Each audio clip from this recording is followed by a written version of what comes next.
সবাইকে বুঝতে আজকের খুব সংক্ষিপ্ত বিষয় আল্লাহর দ্বীনের উপর টিকে থাকা আয়োজিত আজকের এই জুমার খুতবার উপস্থিত সমাজ মুসলিম কেরাম প্রশংসা আল্লাহ আলামিনের জন্য যারা অশেষ হতে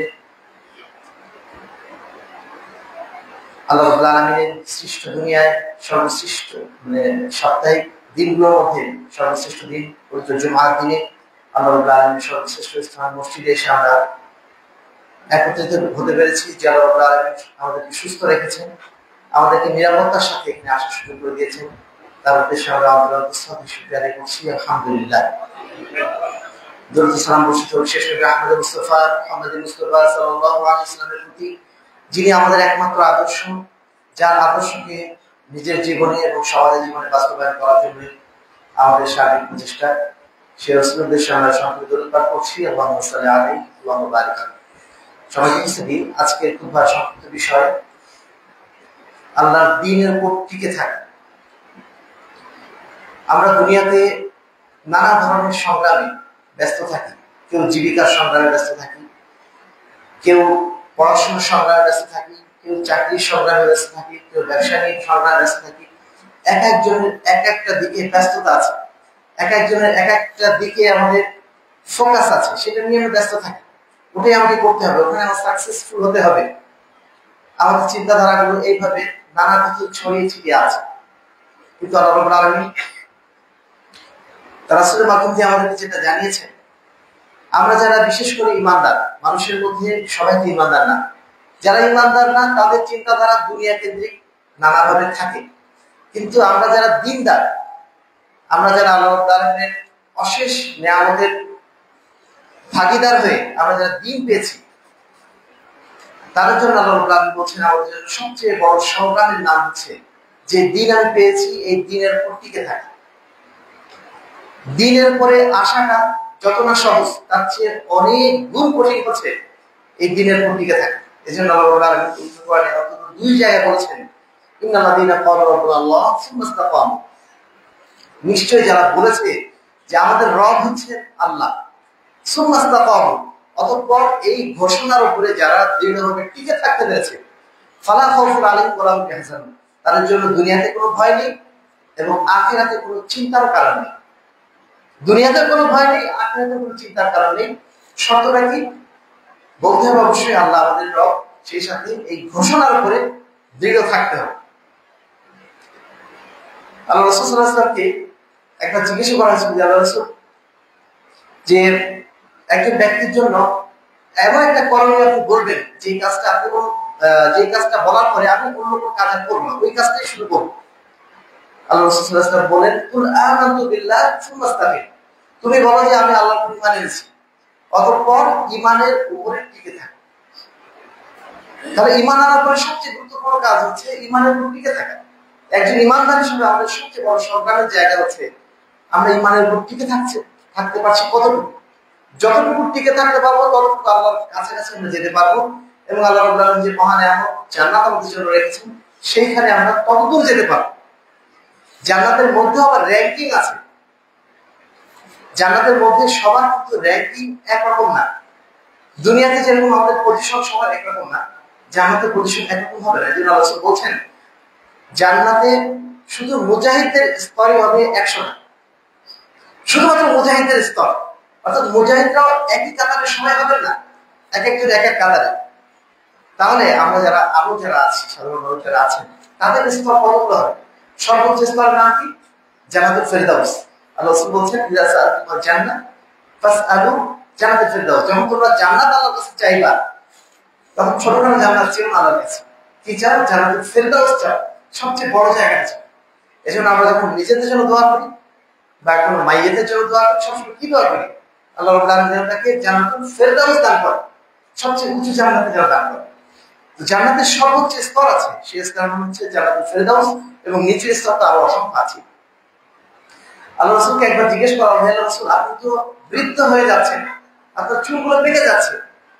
আল্লাহ রাসূল সাল্লাল্লাহু আলাইহি ওয়াসাল্লাম বলছেন, শাইয়ারাতনি সূরাতুল হুদ ওয়া আখওয়াতুহা, আমাকে বুড়া করে দিয়েছে, আমার চুলগুলো পাকিয়ে দিয়েছে সূরা হুদ এবং অন্যান্য সূরাগুলো। সূরা হুদ বলতে কেন বলে এই কথা?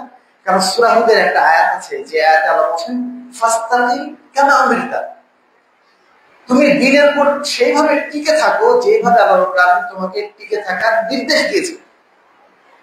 এই আয়াতটা আল্লাহ রাসূলের জন্য এতটাই কঠিন ছিল যে আল্লাহ রাসূল বলছেন এই আয়াতের মর্মার্থ তাকে বুড়া বানিয়ে দিয়েছে, তার চুল পাকিয়ে দিয়েছে। তার মানে আমরা দ্বীনের উপর টিকে থাকার কাজটা এটা মোটেও সহজ কোনো কাজ না। আমরা মনে করছি কাজটা খুবই সহজ, আমি ঈমান এনে ফেলেছি, আমি তো ৫ ওয়াক্ত সালাত আদায় করছি, আমি তো যাকাত দেই, আমি তো সিয়াম পালন করি, আমি দ্বীনের উপর টিকে আছি। এই কথাটা যদি আমি একবার অন্তরে এভাবে নিয়ে নিই, তাহলে এটা আমার জন্য অদৃষ্টতার একটা কারণ যে কোনো সময় হয়ে যাবে। আমরা প্রতিনিয়ত সালাত যখন আদায় করছি, আদায় করার সময় আমরা বলছি ইহদিনাস সিরাতাল মুস্তাকিম, হে আল্লাহ রাব্বুল আলামিন আপনি আমাকে সিরাতুল মুস্তাকিম দান করুন। অথচ আমি ৫ ওয়াক্ত সালাত আদায় করি, আমি আল্লাহ দ্বীন মোটামুটি ঠিকঠাক পালন করার চেষ্টা করি, তারপর আল্লাহর কাছে আমার দোয়া করছি যে আল্লাহ যেন আমাকে সঠিক পথের উপরে রাখেন। কেন দোয়া করছি? কারণ সঠিক পথে এসেছি আমি বটে, কিন্তু এই পথে আমি কতক্ষণ টিকে থাকতে পারবো এটা আমি জানি না। কারণ শয়তান সবসময় আমার পিছনে লেগে আছে, শয়তান সবসময় পথভ্রষ্ট করতে চাচ্ছে। শয়তান চায় না যে আমি জান্নাতে যাই। শয়তান যেমন জান্নাতের থেকে আমাদের আদি পুরুষ আদম আলাইহিস সালামকে নামিয়ে দিয়েছে, তাকে যখন নামাতে পেরেছে আমাদেরকে নামাতে কত গুণ, আমাদেরকে সে সবসময় চায় যেন কোনো অবস্থায় সে জান্নাতে যেতে না পারে। এজন্য আমাদের সংগ্রাম জান্নাতে যাওয়ার জন্য সাধারণত প্রচেষ্টার সংগ্রাম। এই সংগ্রামটা আমাদের সবচেয়ে বড় সংগ্রাম। দুনিয়াতে জীবিকার জন্য যা আমরা সংগ্রাম করি এগুলো সাময়িক জিনিস, এগুলোর মাধ্যম দিয়ে আর কিছু পেতে পারি নাও পেতে পারি, বা এগুলো আমার জন্য বিশেষ ফায়দাজনক কিছু না। আমার জন্য ফায়দাজনক হচ্ছে ওই কাজটাই যে কাজটা আমি জান্নাতের জন্য করি, আখিরাতের জন্য করি, নিজের ঈমানকে বাঁচানোর জন্য করি। সেই কাজটা হচ্ছে আমার আসল কাজ, সেই কাজটা হচ্ছে আমার আসল সংগ্রাম, সেটাই হচ্ছে আমার আসল মেহনত। দুনিয়ার উদ্দেশ্যে যে মেহনতগুলো আমরা করি এগুলো দুনিয়া পর্যন্ত সীমাবদ্ধ, দুনিয়ার পরে এগুলোর অস্তিত্ব নেই। আমি যদি আজকে মারা যাই, আজকে যদি আমার জীবনটা চলে যায়, আমি বিসিএস পাস করেছি কি করি নাই মানুষও জিজ্ঞেস করবে না, আল্লাহ জিজ্ঞেস করবে না, কোনো কানেকশন আর থাকবে না। আমি ব্যবসায় সাকসেসফুল হয়ে 10টা বড় বড় শিল্পের মালিক হয়েছে কিনা এটা মানুষের জিজ্ঞেস করবে না, আল্লাহ জিজ্ঞেস করবে না। তার মানে এগুলো আমার মূল মেহনতের বিষয় না। এগুলো আমরা করি কি জন্য? দুনিয়ার জন্য করি, এবং সেই সাথে আল্লাহ রাব্বুল আলামিন দুনিয়াকে তামির করার জন্য, আবাদ করার জন্য বলেছেন, এই জন্য করি। কিন্তু ওটা আমাদের মূল ফোকাস না। আমাদের মূল ফোকাস আমাদের দ্বীন, এবং দ্বীনকে কিভাবে আমরা বাঁচিয়ে রাখতে পারি আমার জীবনে, আমার ব্যক্তি জীবনে, আমার পরিবারের জীবনে, আমার সমাজের জীবনে। এটাই হচ্ছে আমাদের মূল মেহনত, এটা আমাদের মূল সংগ্রাম। এবার আমরা আসি এই সংগ্রামে আমরা কিভাবে লিপ্ত হব। যে কোনো সংগ্রাম করার জন্য কিছু টুলস লাগে, যার মাধ্যমে আমরা সংগ্রামটা করবো। কিভাবে করবো? শুধু মুখ দিয়ে বললে কি হবে আমি সংগ্রাম করছি, আমি চেষ্টা করছি, এটুকু বলাই যথেষ্ট না। চেষ্টা করার কিছু নিয়ম কানুন আছে, যে নিয়ম কানুন গুলো আল্লাহ রাব্বুল আলামিন নিজেই শিখিয়ে দিয়েছেন, তার রাসূলের মাধ্যমে শিখিয়ে দিয়েছেন আমাদেরকে। প্রথম যে নিয়মটা, প্রথম যে রুল, সেটা হচ্ছে আল ইখলাস বিল ইবাদা। যে কোনো ইবাদত আমরা করব শুধুমাত্র আল্লাহর জন্য। এগুলো আমরা জানি, তারপরেও আমাদেরকে বারবার স্মরণ করে দিতে হয়, কারণ শয়তানের সবচেয়ে বড় চেষ্টা হচ্ছে আমরা যেন আল্লাহর উদ্দেশ্যে কোনো কাজ করতে না পারি। যদি আমরা ভালো কাজ করতে, শয়তানের প্রথম চেষ্টা থাকে বান্দা যেন কোনো ভালো কাজ না করে, আল্লাহর নির্দেশ মেনে যেন কোনো কাজ না করে। শয়তানের প্রথম চেষ্টা এটা। তারপরে যদি কোনো বান্দা আল্লাহর বিধান অনুযায়ী কাজ করা শুরু করে দেয়, তখন শয়তানের দ্বিতীয় চেষ্টা হয় যে ওই কাজটা যেন সে আল্লাহর উদ্দেশ্যে না করে। আপনি মসজিদ বানাচ্ছেন, খুব ভালো কাজ, মাদ্রাসা বানাচ্ছেন, ভালো কাজ করেছেন। শয়তান চাইবে যে মসজিদ বানিয়ে ফেললো, মাদ্রাসা তো বানিয়ে ফেললো, এখন কি করা যায়? পরের কাজটা হচ্ছে আপনার মধ্যে এমন একটা নিয়ত ঢুকিয়ে দিল, তার নিয়তের মধ্যে গঠন করে দেবে যে আপনার চিন্তাধারাটা হয়ে যাবে দুনিয়ামুখী। আপনি মসজিদ করেছেন মানুষকে দেখানোর জন্য, মাদ্রাসা করেছেন দুনিয়ায় প্রভাব বিস্তার করার জন্য। এইটা যখন আপনার অন্তরে ঢুকে গেল, তখন আপনার ভালো কাজটা আপনি করলেন বটে, মানুষ জানলে আপনি ভালো কাজ করলেন, কিন্তু ওই কাজটা আল্লাহর কাছে পৌঁছালো। শয়তানের সর্বশেষ হাতিয়ার হচ্ছে এটা, যে আপনার ইখলাসটা নষ্ট করে দেওয়া। এজন্য একজন বান্দার জন্য সবচেয়ে বড় সংগ্রামের বিষয় হচ্ছে প্রত্যেক মুহূর্তে নিজের নিয়তকে সংশোধন করে রাখা, যে আমি প্রতিটা কাজ আল্লাহর উদ্দেশ্যে করছি কিনা, আমার কাজটা আল্লাহর কাছে পৌঁছাচ্ছে কিনা। এই বিষয়ে সবসময় আমাদেরকে সতর্ক থাকাটা অত্যন্ত জরুরি। আল্লাহ রাব্বুল আলামিন যাদের অন্তরে ইখলাস দান করেছেন সেই ব্যক্তি সবচেয়ে বড় সৌভাগ্যবান ব্যক্তি। আমরা মনে করতে পারি আমাদের বাড়ি ঘর নাই, আমাদের তো টাকা পয়সা নাই, আমাদের বেতন মাত্র 10,000 টাকা, এই টাকায় দুনিয়া চলে, অনেক ধরনের আফসোস আক্ষেপ আমাদের থাকতে পারে। কিন্তু যে ব্যক্তিকে আল্লাহ রাব্বুল আলামিন ইখলাসের নিয়ামত দান করেছেন, যে ব্যক্তির আমলগুলো আল্লাহর কাছে পৌঁছে যায়, তার চেয়ে বড় নিয়ামতের অধিকারী ব্যক্তি আর কি? যে কাজে আমি করছি আল্লাহর কাছে পৌঁছে যাচ্ছে। আল্লাহ রাব্বুল আলামিন বলছেন ইন্নামা ইয়াতাকাব্বালুল্লাহু মিনাল মুমিনিন মিনাল মুত্তাকিন, নিশ্চয় আল্লাহ রাব্বুল আলামিন কবুল করেন একজন মুত্তাকি বান্দা থেকে, তার আমলগুলো কবুল করেন। এজন্য ইমাম গাজ্জালি যদি তিনি এক অন্য লাইনে তিনি একটা চমৎকার কথা বলেছেন যে আল্লাহ রাব্বুল আলামিনের কাছে বান্দার যদি সামান্য একটা আমলও কবুল হয়ে যায়, ওই সামান্য একটা আমলই তার জান্নাতে যাওয়ার জন্য যথেষ্ট হয়ে যাবে। কারণ আল্লাহ কি বলছেন, ইন্নামা ইয়াতাকাব্বালুল্লাহু মিনাল মুত্তাকিন, আল্লাহ রাব্বুল আলামিন শুধু মুত্তাকিদের কাছ থেকে আমল কবুল করেন। তো কোন একটা আমল যদি আল্লাহর কাছে কবুল হয়ে যায়, তার মানে আমি মুত্তাকিদের কাতারে ঢুকে গেলাম। তো এই কথার আরেকটা ব্যাখ্যা আছে। ব্যাখ্যাটা হচ্ছে যে আমরা আমাদের কাজগুলো আসলে শতভাগ ইখলাসের সাথে খুবই কম করতে পারি। যে কাজে আমরা করি না কেন শয়তান ঢুকে যায়, আমাদের নিয়তের মধ্যে গড়বড় করে দেয়।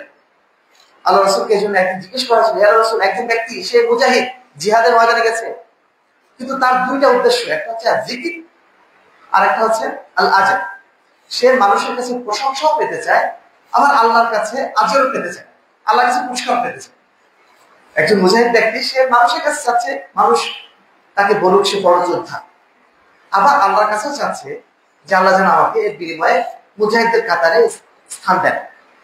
আল্লাহ রাসূল জিজ্ঞেস করলেন, ইয়া রাসূল, এই ব্যক্তির কি হবে? আল্লাহ রাসূল বলছেন, লা শাইআ লাহু, তার জন্য কিছুই নেই আল্লাহর কাছে।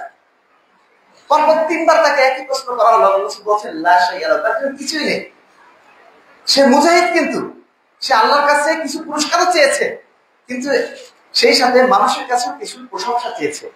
এই চাওয়ার কারণে আল্লাহ রাব্বুল আলামিনের কাছে তার জন্য কিছুই বরাদ্দ থাকবে না। তারপর আল্লাহ রাসূল যেটা বলছেন, ইন্নাল্লাহা লা ইয়াকুলু মিনাল আমালি ইল্লা মা কানা খালিসান আবদুবিয়া বিহি ওয়াজহু, নিশ্চয় আল্লাহ রাব্বুল আলামিন কোন আমল ততক্ষণ কবুল করেন না যতক্ষণ না সেটা শুধুমাত্র তারই হয়, তার জন্যই হয় এবং তার সন্তুষ্টির উদ্দেশ্যেই করা হয়। তার মানে একটা কাজ শুধু আল্লাহর সন্তুষ্টির উদ্দেশ্যে, শুধু আল্লাহকে দেখানোর জন্য করা, এটা অত্যন্ত কঠিন কাজ। শয়তানের আক্রমণ থেকে ওই জায়গাতেই। এই জন্য দেখবেন যখন সালাত আদায় করছি মানুষের সামনে, তখন কিন্তু আমরা একটু সুন্দর করে সালাত আদায় করি। বাড়িতে যখন আদায় করছি কেউ দেখছে না, তখন হয়তো আমরা খুব তাড়াহুড়ো করছি, এরকম হয়ে যায়।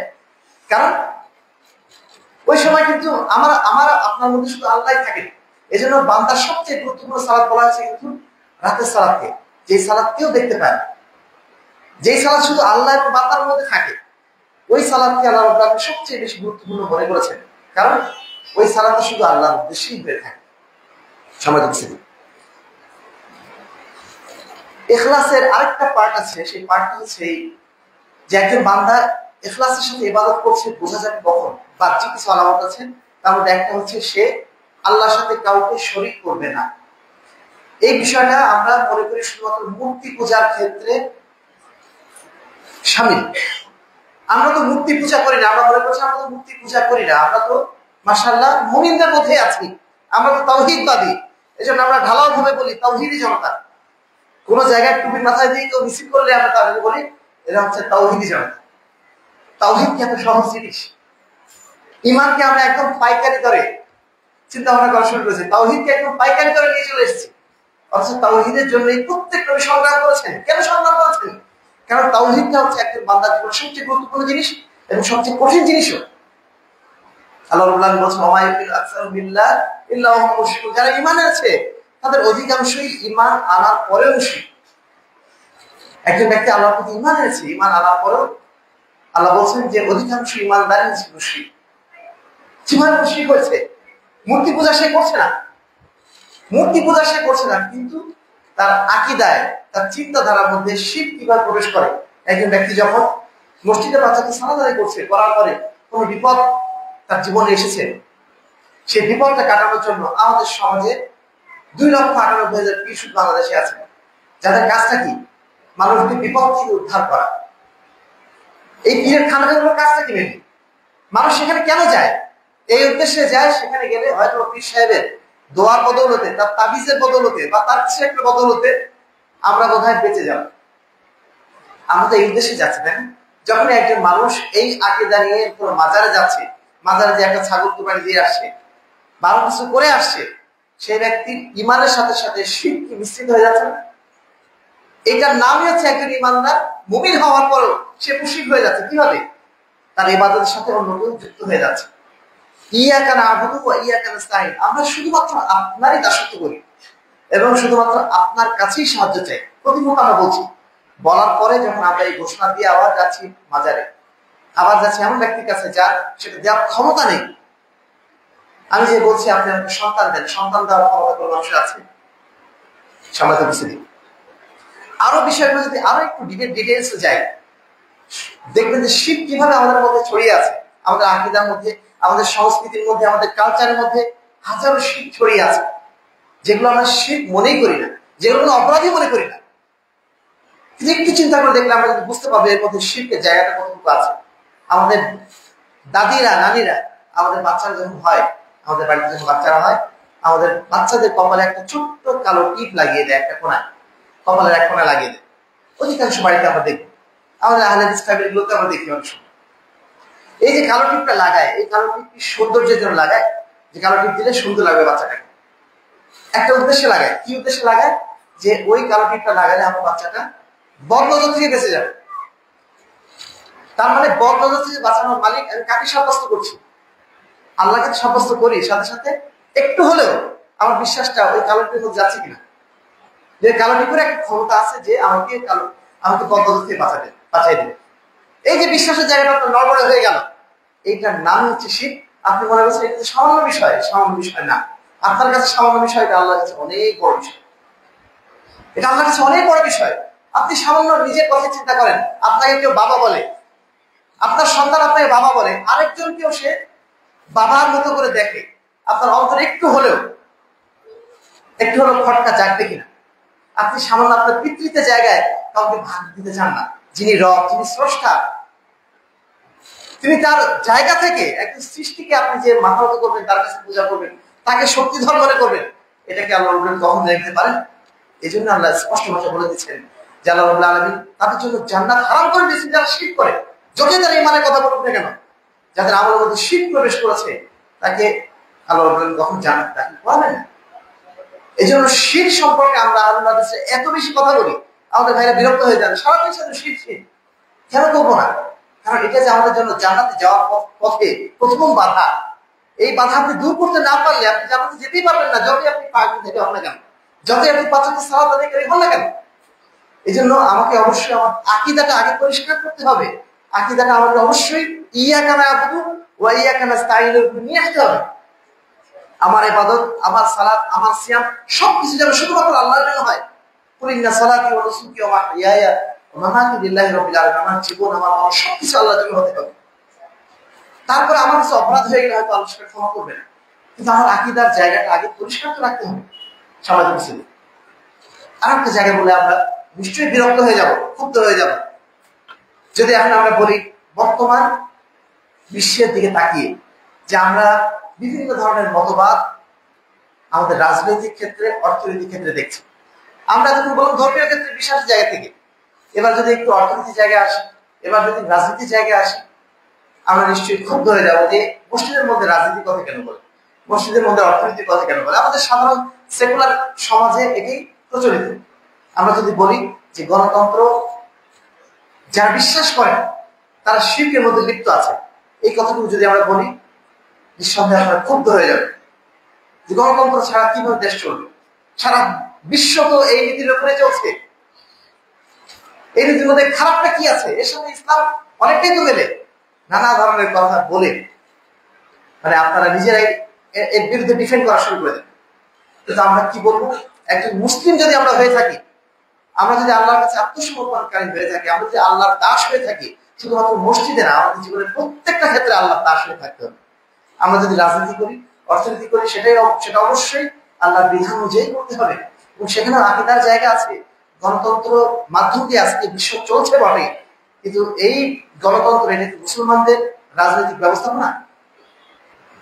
মুসলমানদের রাজনৈতিক ব্যবস্থাপনা একটাই, সেটা হচ্ছে ইসলামী খেলাফত, মানে যেখানে আল্লাহর বিধান বাস্তবায়ন করা হয়, আল্লাহর আইন যেখানে বাস্তবায়ন করা হয়, সেটার নাম হচ্ছে ইসলামী খেলাফত। এর বাইরে আপনি গণতন্ত্র বলেন, আরো যত তন্ত্রের নামই বলেন না কেন, এই তন্ত্রগুলো যদি আল্লাহর বিধানের বিরোধী হয়ে যায়, সেই বিধান আমার আপনার কাছে যতই মনোমুগ্ধকর মনে হোক না কেন, যতই সারা বিশ্বব্যাপী প্রচলিত হোক না কেন, সেটা কখনোই আমার আপনার জন্য গ্রহণযোগ্য হতে পারে না।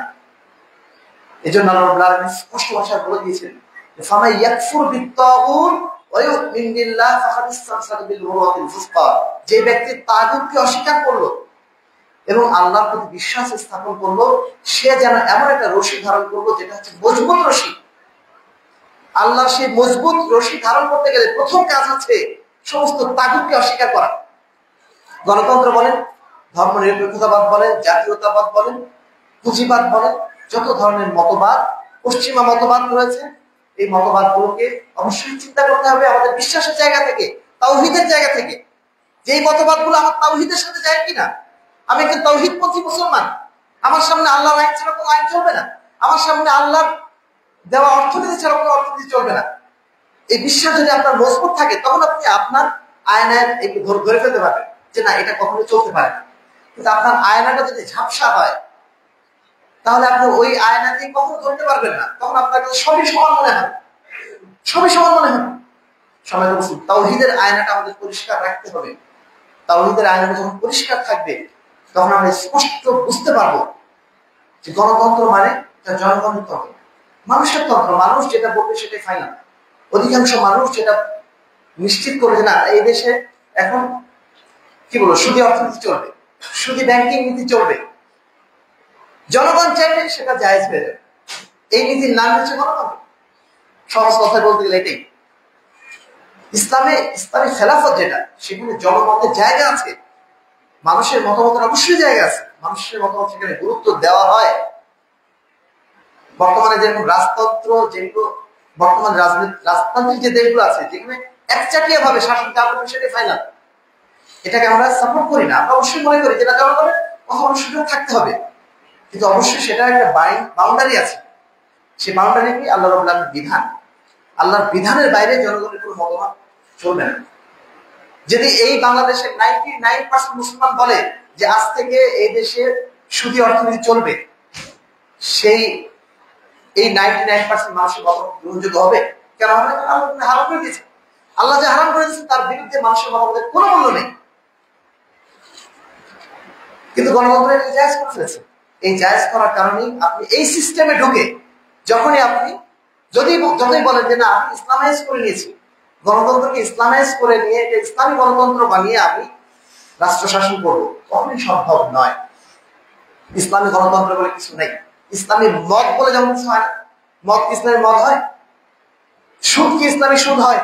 ঠিক গণতন্ত্র কখনো ইসলামী গণতন্ত্র হয় না। গণতন্ত্র, ইসলাম দুই জিনিস, দুটোর সাথে কখনো মিল হতে পারে না। এজন্য একজন বিদ্বান বলছেন যে ইসলামে গণতন্ত্র আছে, যদি এই কথা কেউ বলে তার অর্থ হচ্ছে ইসলামে কুফরি আছে। ইসলামের মধ্যে কুফরি থাকা সম্ভব? ইসলামী, কুফরি দুটো আলাদা জিনিস। ইসলাম এবং কুফর দুইটা সম্পূর্ণ আলাদা জিনিস। হয় আপনাকে আল্লাহর বিধান মানতে হবে, নাহলে আল্লাহর বিধান ত্যাগ করে অন্য কারো বিধান মানতে হবে। দুটোর মাঝামাঝি কোনো গ্রে লাইন নাই যে আপনি একটু এদিকে মানলেন, একটু এদিকে মানলেন। আল্লাহ বলছেন আফাতুমিনুনা বিবাদিল কিতাব ওয়া তাকফুরুনা বিবাদ, তুমি কি আল্লাহর বিধান কিছু অংশ মানবে আর কিছু অংশ ছেড়ে দেবে, কিছু অংশ মানবে না? যারা এই কাজ করে তাদের জন্য দুনিয়াতেও লাঞ্ছনা, আখিরাতেও তাদের জন্য লাঞ্ছনা। আপনাকে পরিপূর্ণভাবে একটা লাইন বেছে নিতে হবে। যদি আপনি জান্নাতে যেতে চান, আপনি অর্ধেক জান্নাতে যাবেন, অর্ধেক জাহান্নামে যাবেন, এই ধরনের কোনো পন্থা ইসলামে নেই।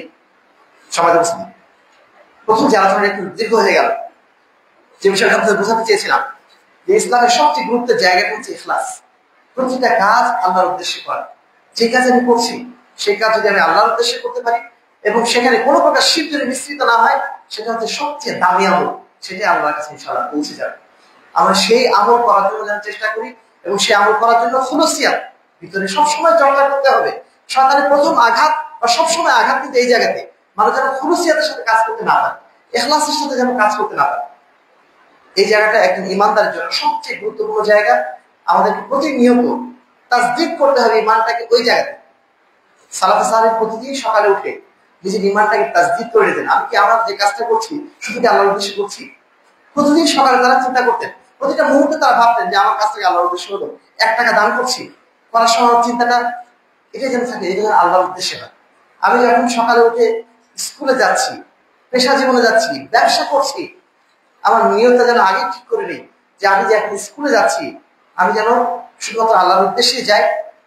যদি আল্লাহর উদ্দেশ্যে যাই তাহলে আমি আমার স্কুলে যে ছাত্রদের পড়াবো, ওই পড়ানো যখন আল্লাহর উদ্দেশ্যে হবে তখন এর দ্বারা আমি নেকি পাবো আল্লাহর কাছে। ওই বাচ্চাটাকে আমি পড়িয়ে তাকে যে শিক্ষাটা আমি দিলাম, সাদাকা জারিয়া হয়ে যাবে ওইটা, ওইটা আল্লাহর কাছে মাকবুল হয়ে গেলে এর জন্য এর বিনিময়ে নেকি হবে। আমি যদি চিন্তা করি যে এর মাধ্যম দিয়ে আমি হালাল জীবিকা উপার্জন করবো, এর মাধ্যম দিয়ে আমি কিছু নিজে খাবো, আমার পরিবারকে খাওয়াবো, কিছু অংশ দান করবো, তখন আমার এই পেশাটা শিক্ষকতা শুধু শিক্ষকতা থাকছে না, এটা কি হয়ে যাচ্ছে? এটা ইবাদত হয়ে যাচ্ছে, পুরোটাই ইবাদত হয়ে যাচ্ছে। একজন মানুষ চাইলে তার জীবনের প্রত্যেকটা কাজ ইবাদত বানিয়ে ফেলতে পারে, প্রতিটা কাজে ইবাদত বানিয়ে ফেলতে পারে। কিসের মাধ্যম দিয়ে? ইখলাসের মাধ্যম দিয়ে। আপনি কৃষি কাজ করছেন, কৃষি কাজ যদি শুধু আল্লাহর উদ্দেশ্যে করেন, ওই কৃষি কাজ থাকবে না, ওটা ইবাদত হয়ে যাবে। এজন্য একজন বান্দা হিসাবে আমাদের সবসময় চেষ্টা থাকবে আমাদের প্রত্যেকটা কাজকে খুলুসিয়াতের সাথে করা। যদি এটা করতে পারি ইনশাআল্লাহ প্রত্যেকটা কাজের বিনিময় আমরা আল্লাহর কাছে পাবো, প্রত্যেকটা কাজ ইনশাআল্লাহ ইবাদতে পরিণত হবে। আল্লাহ রাব্বুল আলামিন আমাদের প্রত্যেকটা কাজকে ইখলাসের সাথে করার তৌফিক দান করুন, আল্লাহুম্মা আমিন। 2 নম্বর হচ্ছে আমাল সালেহ। যদি দ্বীনের উপর আমরা টিকে থাকতে চাই, প্রথম কাজ বলেছে ইখলাস। 2 নম্বর হচ্ছে আমাদেরকে যথাসাধ্য সৎ আমল করার চেষ্টা করতে হবে, ভালো আমল করার চেষ্টা করতে হবে। যে কাজটা আমি করছি এই কাজটা ভালো কাজ কিনা প্রথমত, দ্বিতীয়ত এই ভালো কাজটা আল্লাহ রাব্বুল আলামিনের দেখানো নিয়ম অনুযায়ী হচ্ছে কিনা, আল্লাহ রাসূলের দেখানো নিয়ম অনুযায়ী হচ্ছে কিনা। আমরা আহলুল হাদিসরা সবসময় এই বিষয়ে মানুষকে সতর্ক করি, আপনারা ভালো কাজ করছেন করেন, আমরা ভালো কাজ করছি করি, কিন্তু এই ভালো কাজটা যেন অবশ্যই আল্লাহ রাসূলের দেখানো পদ্ধতি অনুযায়ী হয়, আল্লাহ রাসূলের তরিকা অনুযায়ী হয়। এই জন্য আমাদের ভাইরা আমাদের উপর প্রচন্ড বিরক্ত, এরা সবসময় ঝামেলা সৃষ্টি করে, সবসময় মাসলা মাসাইল নিয়ে মানুষের মধ্যে ঝগড়াঝাটি সৃষ্টি করে দেয়। দেখেন আমরা ঝগড়াঝাটি করছি কি আসলে?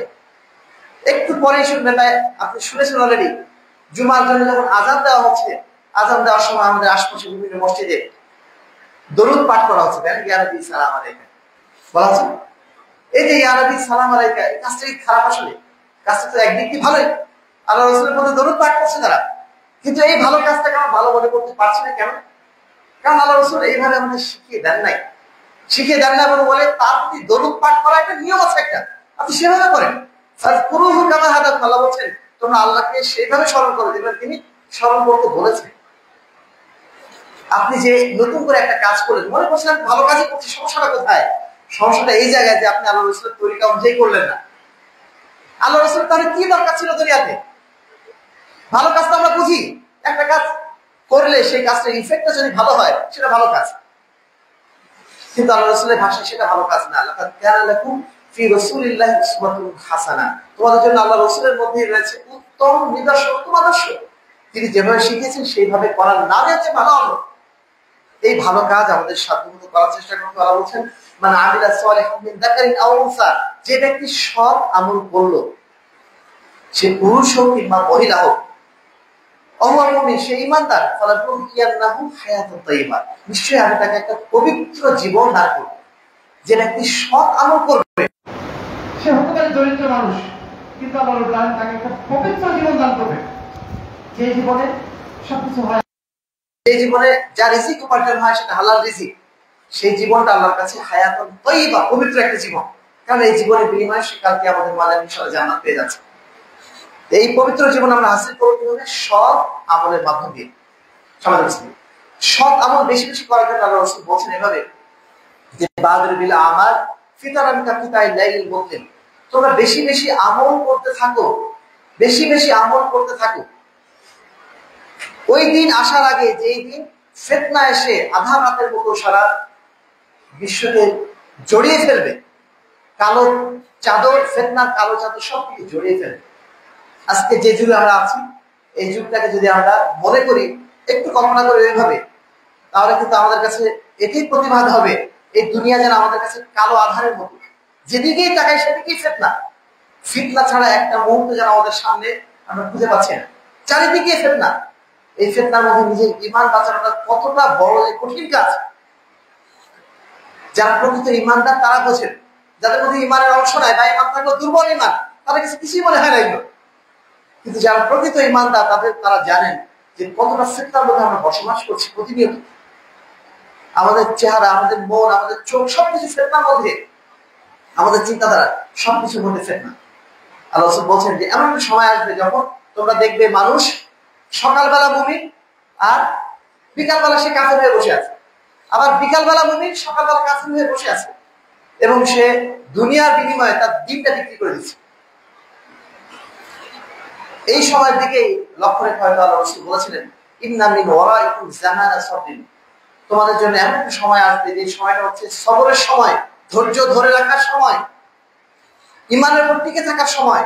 এই যুগে মুতামাসসিক ফিহি আজরু 50 শাহীদা, এই যুগে যদি কোনো ব্যক্তি ঈমানের উপর টিকে থাকতে পারে, দ্বীনের উপর যদি টিকে থাকতে পারে, তার জন্য 50 জন শহীদের সমপরিমাণ সওয়াব আল্লাহর কাছে মিলে থাকবে ইনশাআল্লাহ। 50 জন শহীদের সওয়াব। আজকে যুগটা চিন্তা করে দেখেন, এরকম যুগই হয়ে গেছে। ঈমান বাঁচানো এটা অত্যন্ত টাফ, অত্যন্ত কঠিন ব্যাপার। প্রতিটা মুহূর্তে আমাদের ঈমানের সাথে যুদ্ধ করতে হচ্ছে, ঈমান ধরে রাখার জন্য যুদ্ধ করে যেতে হচ্ছে। এই যুদ্ধে আমরা জড়িয়ে হতে পারবো কখন? যখন আমরা বেশি বেশি ভালো আমল করতে পারবো। 5 ওয়াক্ত সালাত আমাদের আদায় করছি, আমাদের চেষ্টা থাকবে সালাতে যেন আমরা মসজিদে আদায় করতে পারি। 1 ওয়াক্ত সালাত আপনি মসজিদে আদায় করেন, দেখবেন আপনার অন্তরের মধ্যে জাগবে পরের সালাতটাও মসজিদে আদায় করার জন্য। 2 ওয়াক্ত সালাত মসজিদে আদায় করলেন, পরের সালাতটাও মনে হয় মসজিদে পড়ি। একটা ভালো কাজ করলে আল্লাহ রাব্বুল আলামিন তার মধ্যে এমন একটা তৌফিক সৃষ্টি করে দেন যে সে আরেকটা ভালো কাজ করার জন্য উদ্বুদ্ধ হয়। এজন্য আমাদের বিদ্বানগণ তারা সবসময় বলেন, তোমরা কমপক্ষে চেষ্টা করো ফজরের সালাতটা মসজিদে আদায় করো। একজন ব্যক্তি যখন ফজরের সালাত মসজিদে আদায় করতে পারে, ফজরের সালাত মসজিদে যখন আদায় করতে পারে, তার মানে দিনের শুরুতেই সে শয়তানকে পরাজিত করতে পারে। আর যখন দিনের শুরুতেই শয়তানকে সে পরাজিত করতে পারে, পরের সালাতগুলো তার জন্য সহজ হয়ে যায় মসজিদে আদায় করা। এইভাবে প্রত্যেক ভালো আমল আপনি পাঠ ধরেন, আপনি মানে কিছু নফল সালাত বাড়তি আদায় করলেন। কেমন? ধরেন আপনি ফজরের সালাতের পরে কিছুক্ষণ বসে থেকে দোয়া কালাম পড়ে আপনি ইশরাকের সালাত পড়ে বাসায় গেলেন, দেখবেন আপনার অন্তরটা কতটা ফ্রেশ হয়ে যায়, কতটা পবিত্র হয়ে যায়। যত বেশি আমল করবেন তত দেখবেন আপনার অন্তর পরিশুদ্ধ হয়ে যাচ্ছে। এজন্য ফিতনা থেকে বাঁচার জন্য একটা বড় বিষয় হচ্ছে যত বেশি সম্ভব আমল করা। ছোট্ট ছোট্ট আমলই বেশি বেশি করেন। আপনি চিন্তা করেন যে প্রতিদিন আমি অন্তত 10 টাকা দান করব। এই যে প্রতিদিন আপনি 10 টাকা দান করছেন, এইটুকু আপনার অন্তরের মধ্যে পরিশুদ্ধি বা শুদ্ধিতা সৃষ্টি করে। আল্লাহ সাল্লাল্লাহু আলাইহি ওয়াসাল্লাম বলছেন যে তোমরা ছোট ছোট আমল করো, কিন্তু সেটা স্থায়ীভাবে করো, সেটাকে স্থায়ী রাখো, জারি রাখো। 10 টাকা দান করবো, রেগুলার দান করো। এই রেগুলার দান করার মাধ্যম দিয়ে অন্তরের পরিশুদ্ধি অর্জিত হয়। যত বেশি আমরা ভালো কাজ করবো, তত বেশি ভালো কাজ করার তৌফিক আল্লাহ আমাদেরকে দান করবেন, এবং তত বেশি আমরা নিজেদেরকে ফিতনার হাত থেকে বাঁচাতে পারবো, তত বেশি আমরা দ্বীনের উপর ইনশাআল্লাহ টিকে থাকতে পারবো। আল্লাহ বলছেন প্রত্যেকের একটা দিক নির্ধারণ করে দিয়েছেন। সে জান্নাতে যাবে না জাহান্নামে যাবে, তার একটা দিক আল্লাহ নির্ধারণ করে দিয়েছেন। যাদের জন্য জান্নাত আছে সে জান্নাতের দিকে যায়, যাদের জন্য জাহান্নাম আছে সে জাহান্নামের দিকে ছোটে।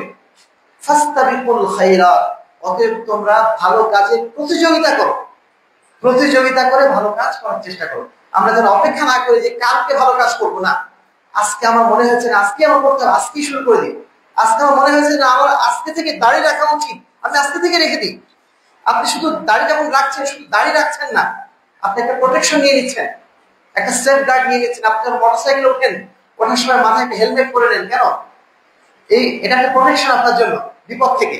আপনি যখন দাড়ি রাখছেন, এটা আপনার জন্য একটা প্রোটেকশন। দাড়ি রেখে আপনি চাইলেই কোনো খারাপ কাজ করতে পারবেন না, মানুষ আপনাকে বাধা দেবে। এটা একটা অটো প্রোটেকশন। আপনি যখন যে কাজই করেন না কেন, কোনো একটা ভালো কাজ করেন, সেটা আপনার জন্য অটো একটা প্রোটেকশন হয়ে যায়। এই জন্য সাধারণত আমরা চেষ্টা করি যেন ভালো কাজ আমাদের দ্বারা হয়, ভালো কাজের জন্য আমরা প্রতিযোগিতা করতে পারি। 3 নম্বর কাজ, আর তাওয়াক্কুল আলাল্লাহ, সব অবস্থায় আল্লাহর উপর ভরসা করা। যারা দুনিয়া নিয়ে বেশি ব্যস্ত থাকে তারা আল্লাহর উপর ভরসা করতে পারে না। আল্লাহর উপর ভরসা কারা করতে পারে? যারা শুধুমাত্র আখিরাতকে প্রাধান্য দেয়। একজন ব্যক্তি বঙ্গবাজারের কথা শুনেছিলাম, রাজধানীতে বঙ্গবাজার আছে, একবার সেখানে আগুন ধরে গিয়েছিল, আপনারা জানেন, একসাথে বহু মানুষের বহু দোকান পড়ে গেছিল। একজন ব্যক্তির কথা শুনেছিলাম এরকম, তার প্রায় ওই দোকানে, বঙ্গবাজারের দোকানে 3 কোটি টাকার মাল ছিল।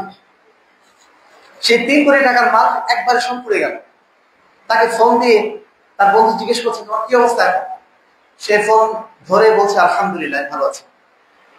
যখন আলহামদুলিল্লাহ বলেছে, ওই বন্ধু অবাক হয়ে গেছে, তোমার তো দোকান সব পুড়ে গেছে, তোমার তো পুঁজি পাটা সব শেষ, তুমি আলহামদুলিল্লাহ বলছো কি করে? সে ব্যক্তি বলছে, আমি একটা সময় ছিলাম একদম দরিদ্র ফকির ছিলাম, আল্লাহ আমাকে নিয়ামত দিয়েছিলেন। 3 কোটি টাকার মালামাল আমার দোকানে ছিল। প্রতিদিন ফজরের পরে আমি চলে যেতাম, বা একটা সময় চলে যেতাম, আর বাড়িতে আসতাম একদম, কি বলবো, হয়তো রাতের এমন একটা অংশে, যে অংশে এসে আমার ইবাদত করার সুযোগ ছিল না, আর কিছু করার সুযোগ ছিল না, শুধু ব্যবসা নিয়ে আমি ব্যস্ত হয়ে পড়েছিলাম। 5 ওয়াক্ত সালাত আগে মসজিদে যে পড়তাম, সে মসজিদে যাওয়ার আমার সুযোগ ছিল না, এরকম একটা অবস্থা আমার তৈরি হয়ে গেছিল। অথচ তার আগে আমি সালাত আদায় করতাম, আমি ইবাদতগুলো সব ঠিকঠাক করতাম। হয়তো আমার সম্পদ ছিল না, কিন্তু ইবাদতগুলো সুন্দরভাবে করতাম। কিন্তু আমার সম্পদ যখন বেড়েছে, তখন আমার ইবাদতগুলো আমি আর ঠিকভাবে করতে পারতাম না। আজকে যখন আমার মালামালগুলো পুড়ে গেল, আমার তখন এটাই মনে হলো যে এই মালামালগুলো পুড়ে যাওয়াটাই আমার জন্য উত্তম হয়েছে, যে এর মাধ্যম দিয়ে হয়তো আল্লাহ রাব্বুল আলামিন আমাকে আবার সেই ইবাদতের যুগে ফিরিয়ে নিতে চাচ্ছে। ওই ব্যক্তিটা এই কথা কিভাবে বলতে পারলো? ওই ব্যক্তির মধ্যে যদি আল্লাহর প্রতি বিশ্বাস না থাকতো, আল্লাহর প্রতি যদি তাওয়াক্কুল না থাকতো, ওই লোকটা হার্ট ফেল করে মারা যেত। তার সমস্ত সম্পদ শেষ, তার তো হার্ট ফেল করে মারা যাওয়ার কথা, কিন্তু সে আলহামদুলিল্লাহ বলতে পারছে কেন? কারণ আল্লাহর উপর তাওয়াক্কুল। সে আল্লাহর ভরসা করতে পারছে যে আল্লাহ রাব্বুল আলামিন আমাকে এতদিন রিজিক দিয়েছেন, তিনি সামনে আমাকে রিজিক দেবেন। এই ভরসায় তাকে এই চরম বিপদের স্থির রেখেছে। একজন ইমানদার ব্যক্তির জন্য তাওয়াক্কুল একটা বড় সম্পদ। এই তাওয়াক্কুলের কারণেই সে দুনিয়ার বিমুখ থাকতে পারে, দুনিয়া তাকে কখনো প্রতারিত করতে পারে না। দুনিয়ার 2-4 টাকার জন্য সে কখনো নিজের ইমানকে পিটিয়ে দেয় না। সে সবসময় আল্লাহর উপর ভরসা করে থাকে। সে জানে যে আমার রিজিক আল্লাহ কর্তৃক নির্ধারিত, সেই রিজিকের সামান্য একটু অংশ না খাওয়া পর্যন্ত আমার মৃত্যু হবে না, যতটুকু পাওয়ার আমি অবশ্যই পাবো। এই পাওয়ার কারণে সে আল্লাহর উপর তাওয়াক্কুল তৈরি হয়, এবং এই তাওয়াক্কুল তৈরি হওয়ার কারণে খুলুসিয়াত তৈরি হয়, আল্লাহর প্রতি ভরসা তৈরি হয়ে যায়।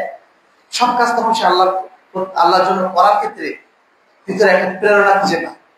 এই জন্য আল্লাহর প্রতি তাওয়াক্কুলটা অত্যন্ত জরুরি। আল্লাহ বলছেন, ফাইজা আযামতুম ফাতাওয়াক্কালু আলাল্লাহ, যখন কোনো কাজের পরিকল্পনা করবে আল্লাহর উপর ভরসা করো, মানুষের উপর ভরসা করবে, টাকার উপর ভরসা করো না।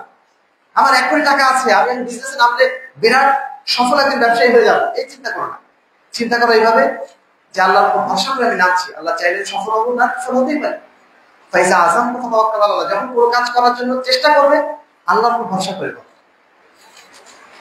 আল্লাহ রাসূলকে আল্লাহ শিখিয়ে দিচ্ছেন, যখন তুমি বলবে যে আগামীকাল একটা কাজ করব, তখন কাজটা এভাবে বলো না যে আমি আগামীকাল একটা কাজ করবো। কিভাবে বলবো? সাথে ইনশাআল্লাহ যোগ করে নাও, যদি আল্লাহ চান। সবকিছু আল্লাহর উপর ছেড়ে দেওয়া। এই আল্লাহর উপর ছেড়ে দেওয়ার কাজটা ইমানদার ছাড়া কেউ পারে না। যারা প্রকৃত ইমানদার তারাই সব কাজ আল্লাহর উপর ছেড়ে দিতে পারে। আমরা নিজেরা আমাদের বাস্তব জীবনে দেখেছি, অনেক সময় দেখা যায় একদম মনে হচ্ছে একদম আমাদের আর কিছু বোধহয় করার নেই, এখন কি করবো?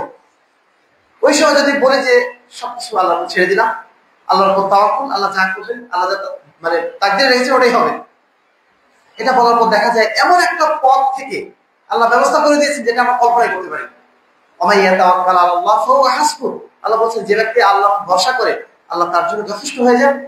এবং অন্য আয়াতে আল্লাহ বলছেন যে ওয়ায়ারযুকহু মিন হাইসু লা ইয়াহতাসিব, তাকে এমন সূত্র থেকে, এমন জায়গা থেকে রিজিক দান করেন যেটা সে কল্পনা করে। এই কাজটা আসে কিভাবে? তাওয়াক্কুলের মাধ্যম দিয়ে। আল্লাহর উপর ভরসা করাটা এটা অত্যন্ত গুরুত্বপূর্ণ একটা বিষয়, যেটা শুধুমাত্র ইমানদারা ছাড়া অন্য কারোর পক্ষে সম্ভব নয়। 4 নম্বরে ইতিসাম বিল কিতাব ওয়াস সুন্নাহ। একজন ইমানদার ব্যক্তি তার ইমানের উপর টিকে থাকতে পারে কিভাবে? তার চতুর্থ মাধ্যম হচ্ছে সর্বাবস্থায় কোরআন এবং সুন্নাহকে অগ্রাধিকার দেওয়া। আজকের এই ফিতনার যুগে নানা ধরনের মতবাদ আমাদের কাছে আসবে। একজন বলবে যে হাদিস মানার কোনো দরকার নেই, একজন বলবে যে অমুক করার দরকার নেই, অমুক করতে হবে। আমরা প্রত্যেকটা কথা, প্রত্যেকটা কাজ বিবেচনা করবো পবিত্র কোরআন এবং সহিহ হাদিস দিয়ে। মাযা ক্বালা আল্লাহ, মাযা ক্বালা রাসূল, আল্লাহ কি বলেছেন, আল্লাহ রাসূল কি বলেছেন, এটাই হচ্ছে আহলে হাদিসের কিন্তু মূল মানদণ্ড। আমরা আহলুল হাদিসরা কেন আহলুল হাদিস? কারণ আমরা সবসময় কোরআন এবং সুন্নাহ অর্থাৎ আল্লাহর পক্ষ থেকে যে প্রেরিত ওহী সেটাকে সবার উপরে রাখি। মানুষের বক্তব্যকে আমরা কোরআন এবং সুন্নাহ দিয়ে যাচাই করি, কোরআন এবং সুন্নাহ দিয়ে মানুষের বক্তব্য যাচাই করি না। আমাদের সমাজে এখন আমরা আমাদের মানদণ্ড বানিয়ে নিয়েছি আমাদের হুজুর কি বলেছে, আমাদের সমাজ কি বলে, আমাদের বাপ-দাদা 14 পুরুষ কি করে এসেছে, এটা হচ্ছে আমাদের মানদণ্ড। আর ইসলামের মানদণ্ড কি? তারাক্তু ফিকুম আমরাইন লান তাদিল্লু মা তামাসসাকতুম বিহিমা কিতাবাল্লাহ ওয়া সুন্নাতুন নবী, আল্লাহর কিতাব এবং রাসূল সাল্লাল্লাহু আলাইহি ওয়াসাল্লামের সুন্নাহ, এটাই হচ্ছে মানদণ্ড। আমার বাপ-দাদা 14 পুরুষ কি করেছে সেটা আমার মানদণ্ড না। হতে পারে তারা ভুল করেছে, তারা তো না জেনে করে বসছে, না জেনে করার কারণে আমি এসে ওইটাকে মানদণ্ড ধরে আমি এটা বলতে পারি না যে কোরআন হাদিসের মেলা ব্যাখ্যা আছে সব মানতে পারবো না। এই ধরনের কোনো কথা কোন ইমানদার ব্যক্তি বলতে পারে না। আল্লাহ বলছেন ফাবাশশিরিল ইবাদ, আমার ওই বান্দাদেরকে তুমি সুসংবাদ দাও, আল্লাযীনা ইস্তামিউনাল কওল, যারা আল্লাহ মানে ইস্তামিউনাল কওল, যারা বিভিন্ন কথা শোনে, শোনার পরে ওয়ায়াত্তাবিউনা আহসানাহু, তারপর সবচেয়ে সুন্দর কথাটা গ্রহণ করে। মানে কি? যে কথাটা কোরআন এবং সুন্নাহ মোতাবেক, সেই কথাটা যারা গ্রহণ করে, উলাইকা আল্লাযীনা হাদাহুমুল্লাহ ওয়া উলাইকা হুম উলুল আলবাব, তারাই হচ্ছে তারা যাদেরকে আল্লাহ হেদায়েত দিয়েছেন। ওউলাইকা উলুল আলবাব, তারাই হচ্ছে প্রকৃত অর্থে বুদ্ধিমান। বুদ্ধিমান ব্যক্তি তারাই যারা কোরআন এবং হাদিসকে সবসময় অগ্রাধিকার দেয়। এবং সেই সাথে আরেকটা জিনিস, সেটা হচ্ছে কোরআন এবং হাদিসকে যেন আমরা নিজেদের মতো না বুঝি, এই বুঝটা হতে হবে সালাফুস সালিহিনের মানহাজ, অর্থাৎ সাহাবীরা যেভাবে বুঝেছিলেন। আজকে যুগে আপনারা দেখবেন যারা মিলাদ করেন, যারা নানা ধরনের নতুন নতুন ইবাদত আবিষ্কার করেছেন, তারা আবার দলিল কিন্তু কোরআন এবং হাদিস থেকে দিচ্ছে।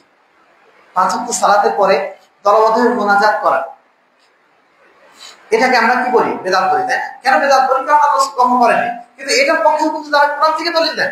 উদউনি আস্তাজিব লাকুম, আল্লাহ বলেছেন তোমরা আমার কাছে চাও, আমি তোমাদের সমস্ত চাওয়া পূরণ করে দেব। তা আমরা আল্লাহর কাছে তো চাচ্ছি, সমস্যা কি? এইভাবে তারা কিন্তু কোরআন থেকে দলিল দিচ্ছে। এই দলিল যখন তারা দিচ্ছে, তখন আমাদের কি বলতে হবে?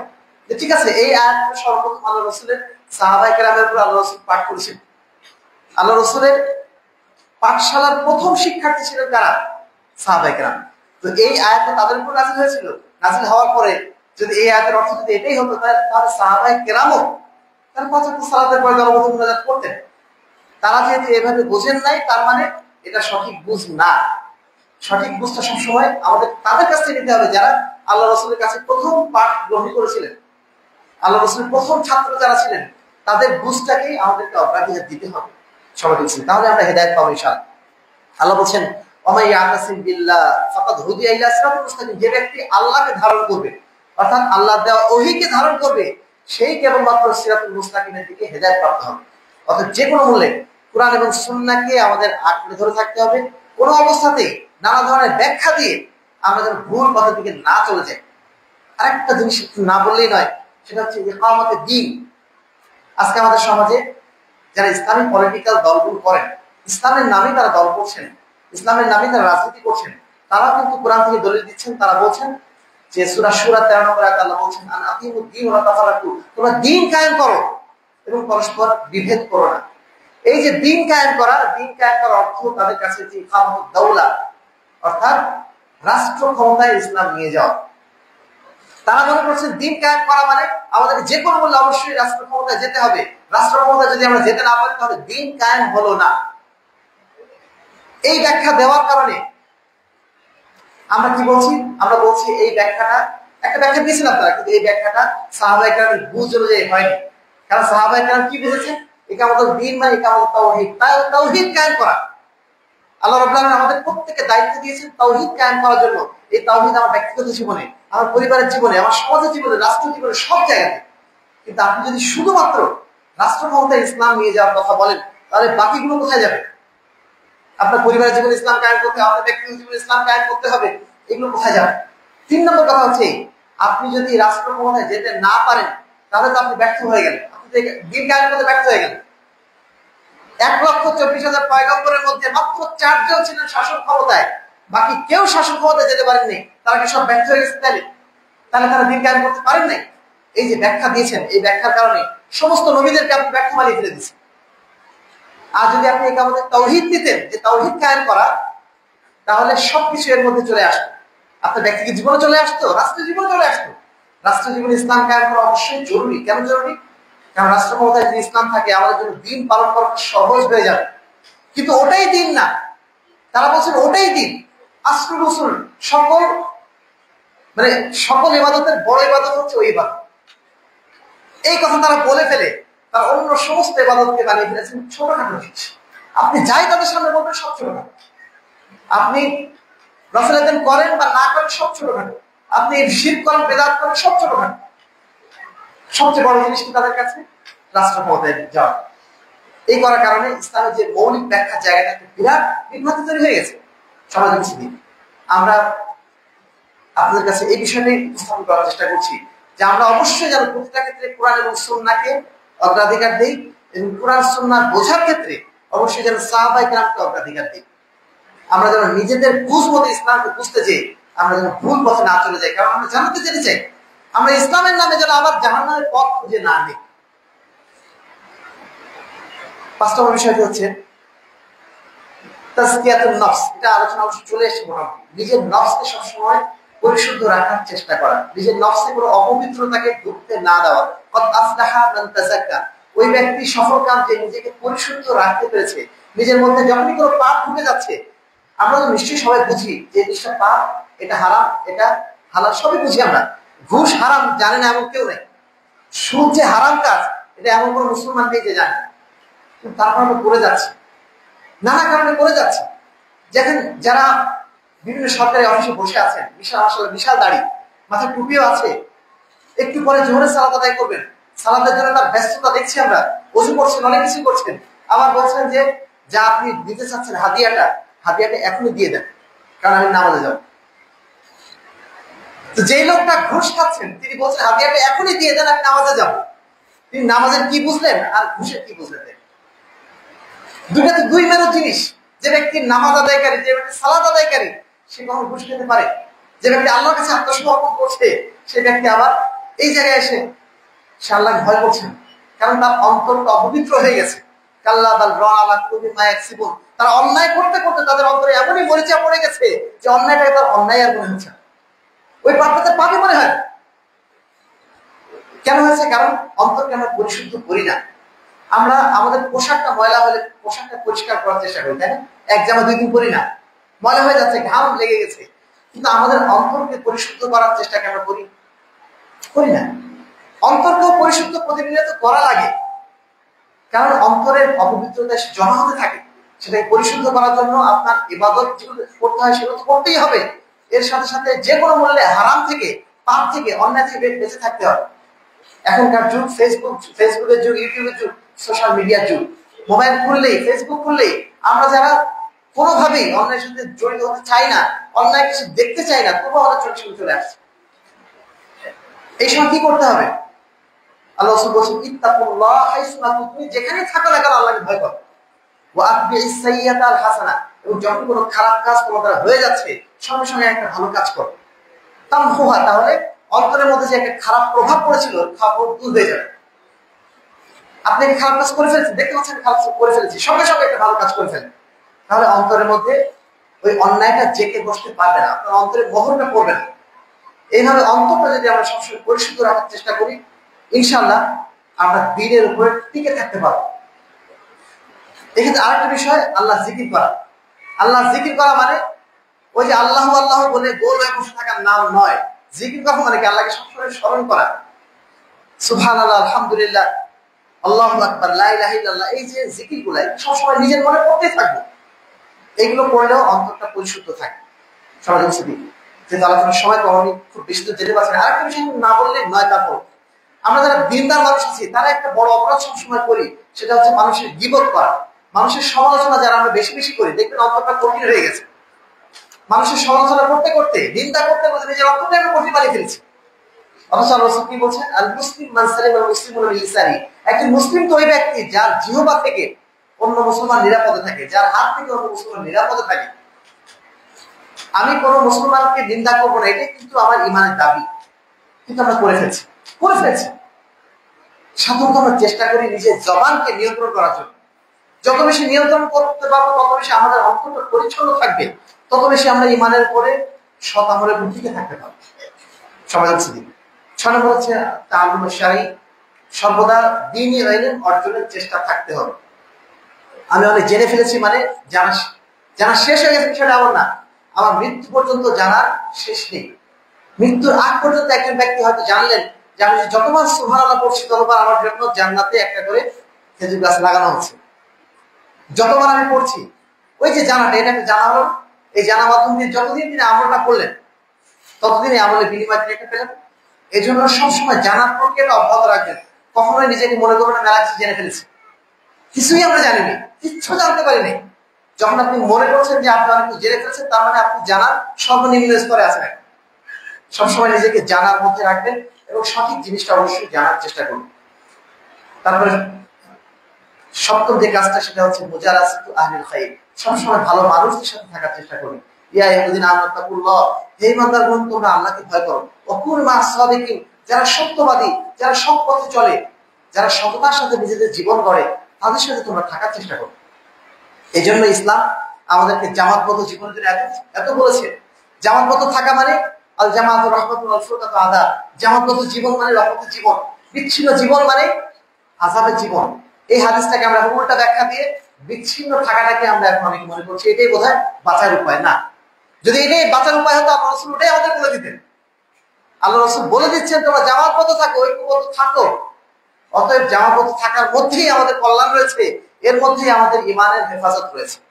আল্লাহর কাছে করতে হবে। কোন অবস্থায় ইমানদার হয়ে গেছি। ইবনে কাইয়িম বলছেন একজন ব্যক্তি অনেক বেশি আমল করার পরে যদি আমলের অহংকার করে, ওই ব্যক্তির চেয়ে উত্তম হচ্ছে ওই ব্যক্তি যে কম আমল করে বা পাপ করে, কিন্তু পাপ করার পরে আল্লাহর কাছে ক্ষমা চায় এবং তার অন্তরটা সবসময় অবনত থাকে যে ভুল করে ফেলছে। আপনি ভালো কাজ করে অহংকার করছেন, তার চেয়ে উত্তম হচ্ছে আপনি খারাপ কাজ করে আল্লাহর কাছে ক্ষমা চান। অন্তরটা যেন সবসময় নত থাকে, অন্তরটা যেন কখনো উদ্ধত না হয়। আল্লাহর কাছে দোয়া চাচ্ছেন মানে আপনার অন্তরটা উদ্ধত না, আপনার অন্তরটা আল্লাহর দিকে প্রণত। আমাদের অন্তরটা সবসময় আল্লাহর দিকে যেন ধাবিত থাকে। এজন্য সবসময় আল্লাহর কাছে দোয়া চাইতে হবে, আল্লাহ যেন আমাদেরকে ঈমানের উপর টিকিয়ে রাখে। সমাজ মুসলিম আলোচনার শেষ ভাবে এসে আবারও শুরুর দিকে ফিরে যাচ্ছি যে একজন ব্যক্তির জন্য সবচেয়ে কঠিন কাজ হচ্ছে আল্লাহর দ্বীনের উপর টিকে থাকা। দ্বীনের উপর আসার পরে দ্বীনের উপর টিকে থাকা সবচেয়ে কঠিন। আমরা জানি এখানে অনেক ভাই এসেছেন মাশাআল্লাহ, যারা হয়তোবা অতীত জীবনে শিরকের সাথে জড়িত ছিলেন, বেদাতের সাথে জড়িত ছিলেন, যারা বুঝতেন না দ্বীনটা আসলে কি জিনিস। আলহামদুলিল্লাহ আল্লাহ রাব্বুল আলামিনের অশেষ রহমতে তারা আজকে দ্বীনকে বুঝতে শিখেছেন। কিন্তু দ্বীনকে বুঝতে শেখাটাই আমাদের শেষ কাজ না। এরপর আমাদের নতুন জিহাদ শুরু হয়, সেই জিহাদটা হচ্ছে দ্বীনের উপর টিকে থাকার জিহাদ। এই জিহাদে যেন আমরা হেরে না যাই। আল্লাহ রাব্বুল আলামিন আমাদেরকে অশেষ অনুগ্রহ করে এই সঠিক দ্বীনের উপর নিয়ে এসেছেন, আমাদেরকে আহলুল হাদিস আকীদা এবং মানহাজের উপর আমাদেরকে নিয়ে এসেছেন। আসার পরে আমাদের চেষ্টা করতে হবে যে কোনো মূল্যে এই মানহাজের উপরে যেন আমরা টিকে থাকতে পারি, কোরআন সহিহ হাদিসের প্রতি আমরা যেন টিকে থাকতে পারি এবং পারস্পরিক দ্বন্দ্ব কলহ থেকে বিরত থেকে নিজেদেরকে যেন ঈমানের উপর আমরা টিকিয়ে রাখতে পারি। আল্লাহ সেই তৌফিক যেন আমাদের সকলকে দান করেন। আল্লাহুম্মা আমিন। আল্লাহ বলছেন ইন্নামাল আমালু বিল খাওয়াতিম, নিশ্চয়ই মানুষের আমলগুলোর মধ্যে আল্লাহ ওইটাকে গণ্য করেন যেটা সর্বশেষ আমল হয়। আমাদের সর্বশেষ আমলটা যেন অবশ্যই বিশুদ্ধ আকীদা এবং মানহাজের উপরে হয়। এটা আমাদের জন্য অত্যন্ত জরুরি। এটা মনে রাখা দরকার আমাদের। যে আল্লাহ সুবহানাহু ওয়া তাআলা হাদিসে বলছেন যে একজন বান্দা ভালো কাজ করতে করতে করতে করতে এমন একটা সময় চলে আসে যে সে নিশ্চিত জান্নাতে চলে যাবে। ঠিক সেই সময় সে এমন একটা কাজ করে বসে, এমন একটা কথা বলে বসে, সেটার কারণে আল্লাহ রাব্বুল আলামিন তার দিকটা জাহান্নামের দিকে করে দেন। জান্নাতে যাইতে যাইতে সে জান্নাতের দিকে চলে যায়। আবার একজন ব্যক্তি সারাটা জীবন সে পাপ কাজ করে বেরিয়েছে, অন্যায় করতে করতে সে এমন একটা জায়গায় পৌঁছে গেছে যে আর 1 ইঞ্চি গেলে সে জান্নাতে চলে যাবে। ঠিক সেই মুহূর্তে সে এমন একটা ভালো কাজ করে ফেলেছে, যে ভালো কাজটা করার কারণে আল্লাহ তার গতিপথ জান্নাতের দিকে ফিরে দিয়েছে। অতএব জান্নাতে যাওয়া এত সহজ কাজ আমাদের না হবে। জান্নাতে যাওয়ার এই পথটা অত্যন্ত সংগ্রামের পথ। দুনিয়ার সবচেয়ে বড় সংগ্রামের পথ হচ্ছে জান্নাতে যাওয়ার পথটা। এই সংগ্রামে যেন আমরা টিকে থাকতে পারি, এই সংগ্রামে যেন টিকে থাকার মাধ্যম দিয়ে কাল কিয়ামতের ময়দানে আল্লাহ রাব্বুল আলামিনের প্রিয় পাত্র বান্দাদের মধ্যে যেন আমরা অন্তর্ভুক্ত হতে পারি। আল্লাহ রাব্বুল আলামিন সেই তৌফিক আমাদেরকে দান করুন। আল্লাহুম্মা আমিন। ওয়া আখিরু দাওয়ানা আলহামদুলিল্লাহি রাব্বিল আলামিন।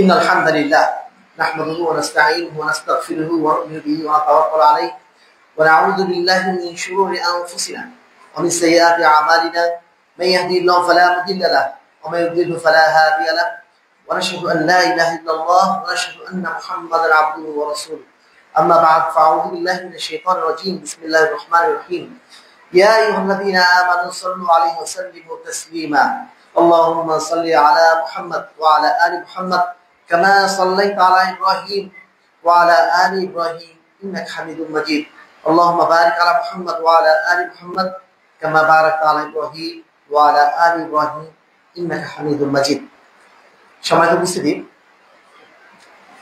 আমাদের মধ্যে অনেকে অসুস্থ অবস্থায় রয়েছেন। আমরা তাদের সবার জন্য অন্তর থেকে দোয়া করি, আল্লাহ রাব্বুল আলামিন তাদের সকলকে যেন শিফায়ে কামেল এবং আজলা দান করেন। আল্লাহুম্মা আমিন। আমাদের মধ্যে যারা মারা গিয়েছেন, আমাদের অনেকেই হয়তো বাবা মা তারা সঠিক জিনিস না বুঝেই মারা গেছেন, আমরা তাদের সবার জন্য দোয়া করি, আল্লাহ রাব্বুল আলামিন তাদের না জানাকে না বোঝাকে তাদের ওজর হিসেবে গ্রহণ করে আল্লাহ রাব্বুল তাদের গুনাহ খাতাকে যেন মাফ করে দেন এবং সেই সাথে তাদেরকে যেন আল্লাহ রাব্বুল আলামিন জান্নাতুল ফেরদাউসের অধিকারী করে দেন। আল্লাহুম্মা আমিন। সেই সাথে আমরা যেন ভুলে না যাই আমাদের ফিলিস্তিনের ভাইদের কথা, ফিলিস্তিনের বোনদের কথা। আজকে ইসরায়েল এবং ইরানের যে যুদ্ধ, এই যুদ্ধের মধ্যে আমরা ভেবেছিলাম হয়তোবা এই সময় অন্তত গাজা একটু নিস্তার পাবে, কিন্তু সেখানে আমরা খবর নিয়ে দেখলাম সেখানে একই অবস্থা, প্রতিদিন যা চলতো তাই চলছে। এর মধ্যেও ইসরায়েল এখন বিরস্ত হচ্ছে না, প্রতিদিন সেখানে 100-150 মানুষ এমনি মারা যাচ্ছে পাখির মতো। আমরা শুধু গুনছি তাদের সংখ্যাটা, কিন্তু যাদের ফ্যামিলির মানুষ মারা যাচ্ছে তারাই তো জানে একজন ফ্যামিলির মানুষ হারিয়ে যাওয়া সেটা কতটা দুঃসহ, কতটা দুঃখজনক। আমরা আমাদের ভাইদের জন্য দোয়া করছি, আল্লাহ রাব্বুল আলামিন যাদেরকে ঈমানের উপর নিয়েছেন আল্লাহ রাব্বুল আলামিন তাদেরকে যেন শহীদ হিসেবে যেন কবুল করেন। যারা অসুস্থ অবস্থায় রয়েছেন, আহত হয়ে রয়েছেন, আল্লাহ রাব্বুল আলামিন তাদেরকে যেন শিফায়ে কামেল এবং আজলা দান করেন। এবং তাদের উপর যারা এই অন্যায় আক্রমণ চালাচ্ছেন, আল্লাহ রাব্বুল আলামিন তাদের এই অন্যায়ের হাতটা যেন ভেঙে দেন, তাদেরকে যেন দুনিয়া এবং আখিরাতে লাঞ্ছিত করেন। আল্লাহুম্মা আমিন। এই জায়গাতে সেই কথাটা আবার চলে আসবে, যদি তারা আসলে ঈমানের উপর মৃত্যুটা বরণ করেন, ইসরায়েল যতই তাদের উপর আক্রমণ করুক তাদের কিন্তু আসলে কোনো ক্ষতি নেই। হয়তো মৃত্যুর জন্য সামান্য একটু কষ্ট হলো বটে, কিন্তু এর মাধ্যম দিয়ে যদি তারা চিরস্থায়ী জান্নাতে চলে যায়, ঈমানদারদের কোনো হারানোর আসলে কিছু নেই। আমরা এটাই কামনা করি আমরা যেন শেষ পর্যন্ত ঈমানের উপর টিকে থাকতে পারি। তাহলে আমাদের যদি এরকম আক্রমণ কখনো আসেও তবু ইনশাআল্লাহ এটা আমাদের জন্য বিশেষ কোনো ক্ষতির কারণ হবে না, কারণ একজন মুসলমান দুনিয়ার জন্য বাঁচে না, বাঁচে আখিরাতের জন্য। আমাদের মূল থাকার জায়গা আখিরাত, জান্নাত। এই দুনিয়া আমাদের থাকার জায়গা না। তো আমরা এটি সবসময় কামনা করবো যেন আমরা ঈমানের উপর টিকে থাকতে পারি। আরেকটা বিষয় আপনাদেরকে বলি যে বিশুদ্ধ আকীদার মানহাজ প্রসারের জন্য শিক্ষা প্রতিষ্ঠান অত্যন্ত গুরুত্বপূর্ণ। বিশেষ করে আজকের প্রেক্ষাপটে আমাদের জন্য শিক্ষা প্রতিষ্ঠান অত্যন্ত জরুরি। আলহামদুলিল্লাহ, আজকে যদি এই মসজিদ তৈরি না হতো আমরা এতগুলো ভাইকে এখানে পেতাম, এতগুলো কথা বলার সুযোগ পেতাম। এই যে মাদ্রাসা এখন তৈরি হচ্ছে, এই মাদ্রাসা যদি না থাকতো আমাদের সন্তানরা কোথায় পড়াশোনা করতো? তাদেরকে নিঃসন্দেহে ওই ভ্রান্ত আকীদার ভাইদের কাছে যে পড়াশোনা করতে হবে। এই মাদ্রাসার কারণে হয়তো বহু মানুষ এখানে উপকৃত হচ্ছে। আমরা যেমন নিজেরা নিজেদের বাড়িঘর তৈরি করছি, নিজেদের বাড়িঘর তৈরি করার স্বপ্ন যেমন দেখছি, আমাদের যেন স্বপ্নের একটা অংশ এই মাদ্রাসাও হয়, যার মাধ্যমে দিয়ে আমরা চেষ্টা করতে পারি যে আমাদের এই এলাকার প্রতিষ্ঠান যদি গড়ে ওঠে, তাহলে আমাদের সন্তানরা, আমাদের নাতিরা কিন্তু এখানেই পড়াশোনা করবে। আমরা যদি একটা বাড়ি বানাই, সেখানে যদি 4টা রুম থাকে, 5টা রুম বানানোর চিন্তা করছি, একটা রুম আমরা মাদ্রাসার জন্য বানাই। এইভাবে যদি প্রত্যেকে আমরা একটু এগিয়ে আসি, মাদ্রাসাগুলো গড়ে তোলার কোনো ব্যাপারই না। আমরা প্রত্যেকের জায়গা থেকে ইনশাআল্লাহ এগিয়ে আসবো, এই প্রতিষ্ঠানগুলো দাঁড় করানোর জন্য সাধারণত ইনশাআল্লাহ চেষ্টা করবো। প্রতিষ্ঠানগুলোর জন্য দোয়া করবো, আল্লাহ রাব্বুল আলামিন যেন এই প্রতিষ্ঠানটাকে যেন কবুল করে নেন তার জন্য, এবং এই প্রতিষ্ঠানের মাধ্যম দিয়ে এই এলাকায় তাওহীদ ও সুন্নাতের বার্তা যেন আল্লাহ রাব্বুল আলামিন ছড়িয়ে দেন। আল্লাহুম্মা আমিন। তা'দিলু ইবাদাল্লাহ রাহমাকুমুল্লাহ, ইন্নাল্লাহা ইয়া'মুরু বিল আদলি ওয়াল ইহসান ওয়া ইতা'i যিল কুরবা ওয়া ইয়ানহা আনিল ফাহশা'i ওয়াল মুনকারি ওয়াল বাগyi ইয়া'iদুকুম লা'আল্লাকুম তাযাক্কারুন। উযকুরুল্লাহ ইয়াযকুরুকুম ওয়াদউহু ইয়াস্তাজিব লাকুম ওয়া লাযিকরুল্লাহি তাআলা আ'লা ওয়া আজল্lu ওয়া আতাম্মু ওয়া আকবার। আকিমুস সালাত।